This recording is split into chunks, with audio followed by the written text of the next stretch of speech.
Hello everyone. Today I'll be discussing about null pointer exceptions. This is one of the videos on null pointer exceptions, or rather exception playlist, where I'll be upload discussing various exceptions in separate videos, and we'll be going through in deep so that it can be understood from the deeper level as well.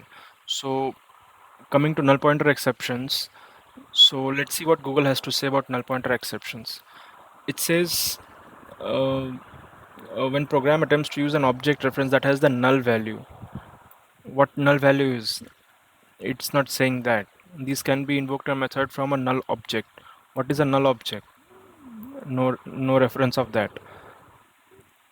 Modifying access or modifying a null object's field. Let's go through one of them, all of them one by one, and we'll explain in the video. So null pointer exception is basically a runtime exception, because in compile time we may not know like at which point the result would come out with a null pointer exception. The second point says when we access an object reference which is null, when we access an object reference's method value, then we encounter this exception. Let's go to the Before going into the coding part, uh, let me give you an example. Say we have a bag, and that bag is empty. So if I want to tell someone about this, then I'll say, hey, this bag is empty. Then you'll understand that this bag has nothing inside it. This is empty. Sometimes in a programming world we need to use this concept there. So to address this logic in or to map this logic into programming world, we have something called null. By assigning null value or null keyword to some variables, system we are telling to system that, hey system, this value is having null value, so don't do anything for that. Don't assign anything or treat it as an empty object or empty variable, right? Until and unless we assign something to that later on. So so as I said, null is our way of telling system, or rather system would understand that don't this variable holds nothing. If I give you an example, here we have a string variable, we have a data type with type string, and here we have something called double quotes, and then in the in the part C we have some string, and D garbage value. So the the value with the B part is a valid assignment, because empty quotes like this corresponds to empty string, which means that variable is holding empty string. If you do a do a string dot length or string dot size rather, then we will get 0, because that variable is holding address of this empty string. All right, so if you go to C, there is some valid string, so that variable C will hold that string variable will hold the address of this some string. All right, and in some programming languages we have a concept of garbage value, which might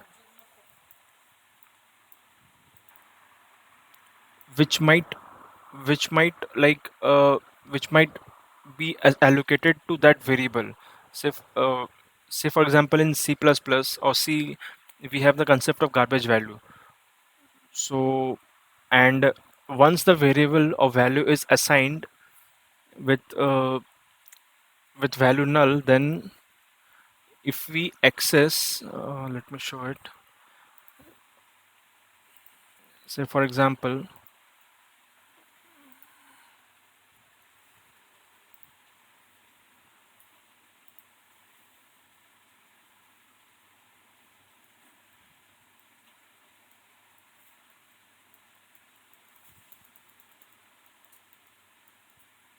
yep. So say for example this variable is assigned null. So if we do dot to uppercase, see the warning says it may produce null pointer exception. So system knows that this variable is empty, and we are trying to do something on top of this variable. So that should result in an null pointer exception, which means that we have nothing, but we are trying to do something out of it. So this is a best case of a null pointer exception. So this is for simple string. Then we have an array. There could be a case where one of the values of the array is null. So in that case also, it would throw a null pointer exception.